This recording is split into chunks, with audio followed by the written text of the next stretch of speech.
Remembering the prediction of old Jacob Marley lifting up his eyes, Scrooge beheld a solemn phantom, draped and hooded, coming like a mist along the ground toward him. The phantom slowly, gravely, silently approached, and when it came near him, Scrooge bent down upon his knee. But in the air through which the spirit moved, it seemed to scatter gloom and misery.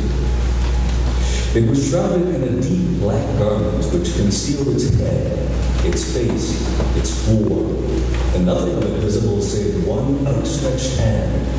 He knew no more, for the spirit neither spoke nor moved. I am in the presence of the ghost of Christmas yet to come, ghost of the future. I fear you more than any spectre I have seen, but as I know your purpose is to do me good, and as I hope to live to be another man from what I was, I am prepared to bear you company and do it with a thankful heart. Will you not speak to me? They gave him no reply. The hand was pointed straight before him. Lead on, the night is waning fast, and it is precious time to me. I know, lead on, spirit. They scarcely seemed to enter the city, but the city rather seemed to spring up above them. But there they were in the heart of it, on change amongst the merchants. The spirit stopped beside one little knot of businessmen, observing that the hand was pointing to them. Scrooge advanced to listen to their talk. "No," said a great fat man with a monstrous chin. "I don't know much about it either. I only know he's dead." "When did he die?" inquired another. "Last night, I believe." "Why, what was the matter with him? I thought he never died." "God knows," said the first. "Look at John." "What has he done with his money?" asked the red-faced gentleman. "I haven't heard," said the man with a large chin. "Company, perhaps." "He hasn't left it to me, that's all I know. Bye-bye." Scrooge was at first inclined to be surprised that the spirit should attach importance to conversation apparently so trivial. But feeling assured that it must have some hidden purpose, he set himself to consider what was likely to be. It could scarcely be supposed to have any bearing on the death of Jacob, his old partner, for that was past, and this ghost's province was the future. He looked about him in that very place for his own image, but another man stood in his accustomed corner. Though the clock pointed to his usual time of the day for being there, he saw no likeness of himself among the multitudes that poured in through the porch.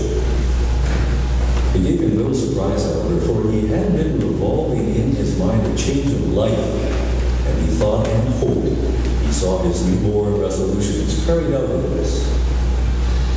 They left this busy scene and went to an obscure part of the town, to a low shop, where iron, old rags, bottles, and greasy offal were brought and bought by a gray-haired rascal of great age, who sat smoking a pipe.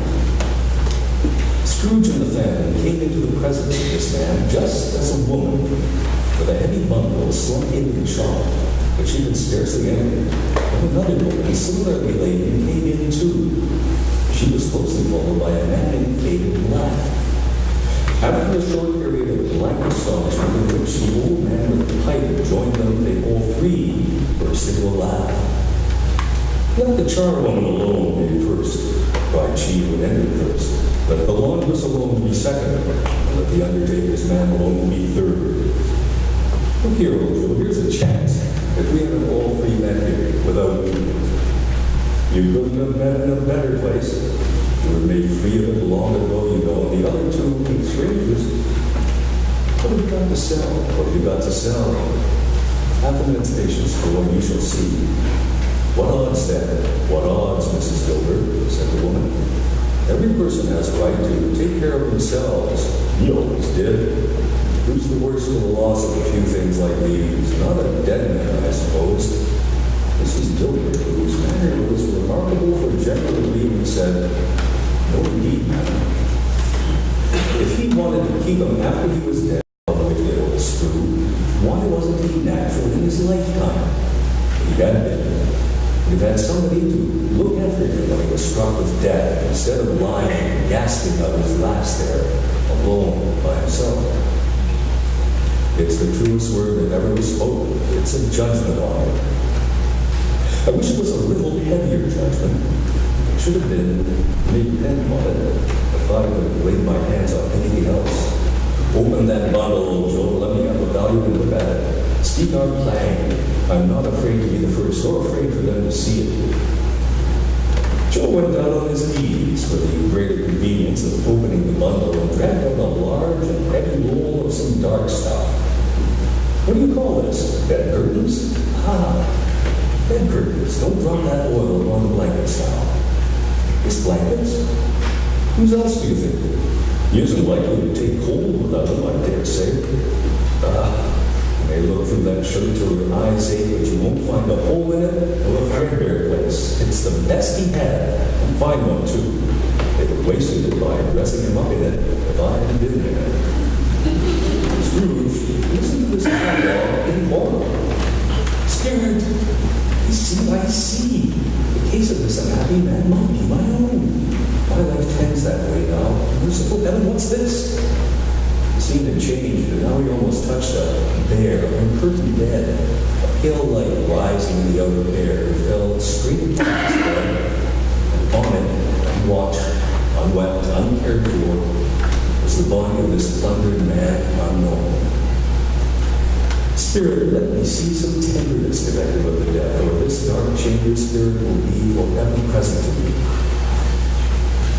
The ghost conducted him to poor Bob Cratchit's house, the dwelling he had visited before. He found the mother and the children seated around the fire, quiet, very quiet. The noisy little Cratchits were all still as statues in one corner and sat looking up at Peter, who had a book before him. The mother and her daughters were engaged in needlework, which they were very quiet. And he took a child and set him in the midst of them. Where had Scrooge heard those words? Did not read them. Boy must have read them out as he and the spirit crossed the threshold. How could he not go on? The mother laid her work upon the table and put her hand up to her face. The color hurts my eyes, she said. The color?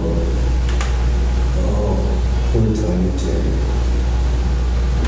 They're better now again. It makes them weep by candlelight, and I wouldn't show weak eyes to your father when he comes home from the world. It must be near his time. Past it, rather, Peter answered, shutting up his book, but I think he's walked a little slower than he used to these last few evenings, Mother. I've known him walk with tiny Tim upon his shoulders very fast indeed. And so have I, cried Peter, often. And so have I, exclaimed another. So had all. But he was very light to carry, and his father loved him so that it was no trouble. No trouble. Ah, and there is your father at the door. She hurried up to meet him, and little Bob and his comforter, he had needed him, poor fellow, came in. His tea was ready for him on the hob, and they all tried and should help him do it most. Then the two young Cratchits got up on his knees and laid each child a little cheek against his face, as they said, "Don't mind it, Father. Don't be grieved." Bob was very cheerful with them and spoke pleasantly of all the family. He looked at the work upon the table and praised the industry and speed of Mrs. Cratchit and the girls. It would be done long before Sunday, he said. Sunday? You went today then, Robert? Yes, my dear, returned Bob. I wish you could have gone. It would have done me good to see how green the place is, but you'll see it often. I promised him that I would walk here on a Sunday, my little child. My little child. And he broke down all at once. He couldn't help it.